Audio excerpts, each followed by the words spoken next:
Okay, so we're going to discuss this Affidavit of Darin Routier that came out, I believe it was 2002, the correct dates. Yeah, July 2002, right around appeals time. Danelle doesn't know anything about this, according to what she says. What she told some of the other people, that she wasn't aware of this whole thing here. And I had a conversation with her about why did Darin and Darlie leave out in their first written statements to the police? Why did they leave it out that she asked him for a separation that night? First, you know, you can go look. The conversation is posted. First, she told me she wasn't aware of that, and then she told me, well, maybe she just didn't remember correctly. And I said she remembered that she put carrots in the chicken soup, or maybe she just wasn't remembering right. And blah blah blah. And she told other people that Darin didn't recall the right way either, you know, about this. But she says she doesn't know anything about this. 2000. It's her brother-in-law, or it'd be her brother-in-law. All right. You know, and just to go real quick, my name is Darin Routier. I am over the age of 21, and I reside in McKinney, Texas. I am capable and fully competent to make this affidavit. The statements herein are true and correct to the best of my personal knowledge.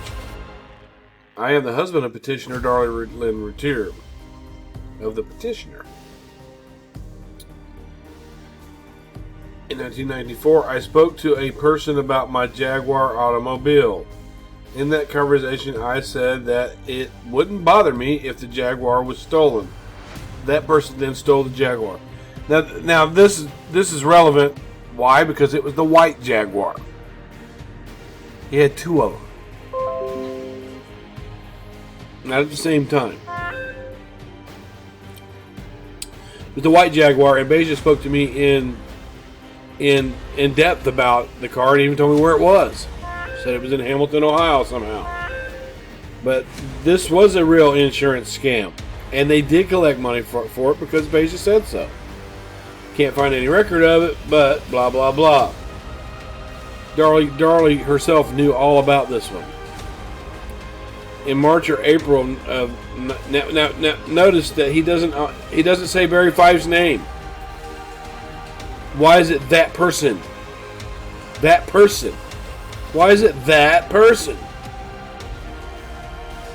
That person then stole the Jaguar. What happened after that? Money. In March or April of 1996, I asked my father-in-law, Robbie Gene Key, if he knew anyone who would agree to burglarize my home as part of an insurance scam.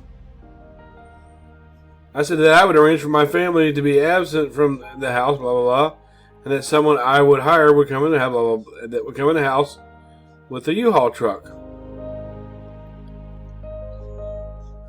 Right? First, he goes to his father-in-law, right? And Darlie heard them talking about it and stormed out. Darlie knew they were talking about this. Beja told me Darlie was full aware of these scams, that they actually tried to get her to help them. Between March and 1996, I told multiple people of my planned insurance scam. I had a verbal disagreement with my wife, Darlie Lynn Routier. During that discussion, my wife asked me for a separation. But see, they're telling the police that their marriage is wonderful. Right? Dream of me.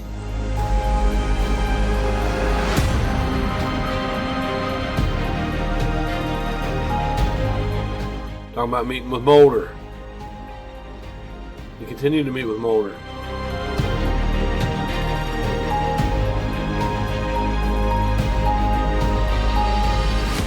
I continued to meet with Mr. Mulder in August 1996. During one of the meetings I had with Mr. Mulder in August 1996, he told me that the court-appointed attorneys in my wife's case, Wayne Huff and Douglas Parks, had confided in him that they were going to try and portray me as the person that was guilty of the murder of my sons, Devin and Damon, because they thought I had something to do with the deaths of my sons.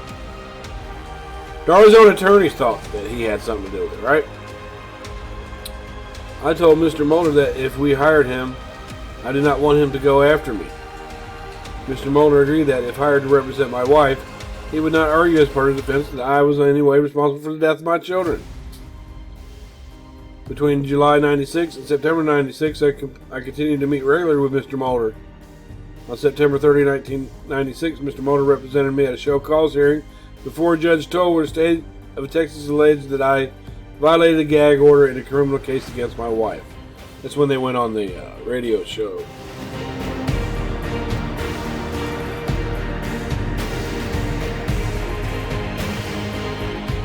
Okay, here's the whole thing that's funny about this. First, Danelle said she didn't know about this. You know she knows about it. You have to know about it. Why wouldn't you know about it? And then, you know. Here's the thing. For anyone, now, when I was a supporter, I always thought that Darin set it up, and it was that robbery went bad. That's what I thought. And that's what this thing is here for. This thing is bullshit. He didn't speak to anybody about any multiple people about breaking into his house. Nobody. Alright? Nobody. But, as a supporter, I don't know why in the hell none of them are asking Darin to name these multiple people. Multiple people. I told multiple people. And you talk about the cops not following any fucking leads? Darin, who are these multiple people?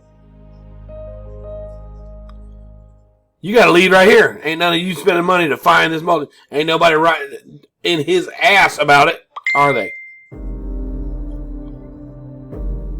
Multiple people. You know why you guys aren't in Darin's ass about it? Because you know that this whole fucking thing is a bunch of shit to try to convince, put reasonable doubt in the place of her appeals. Darin's given just enough to put reasonable doubt, right? But not enough to implicate himself.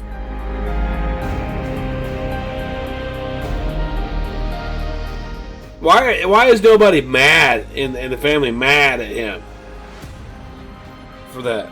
You stupid fucker, you're out there asking people to break in your house and they did. They killed your kids, fucking idiot. Not a single supporter one is like that. Not a single supporter one.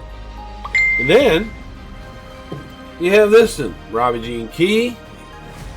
You can look up his conviction. He's a convicted thief for grand theft.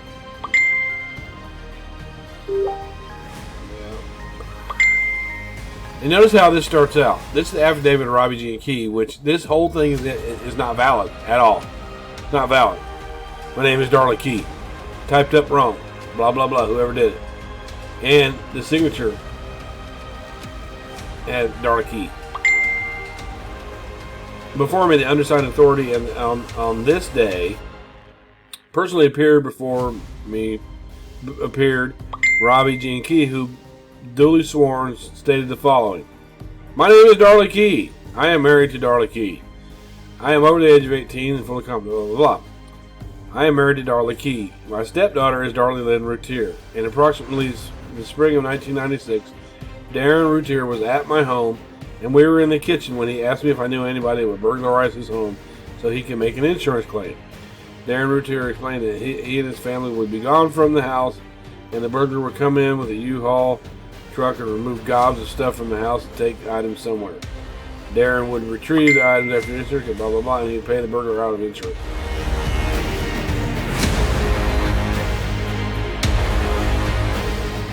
This is all just to place reasonable doubt. This is all a setup, just like that letter where they claim that she was offered a deal from the Dallas DA's office. Call the Dallas DA's office and ask them that.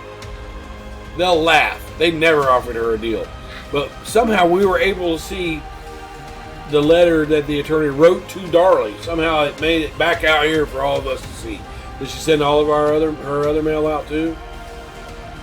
Danelle didn't know anything about none of this, all right? Fuck out of here, man. Conniving.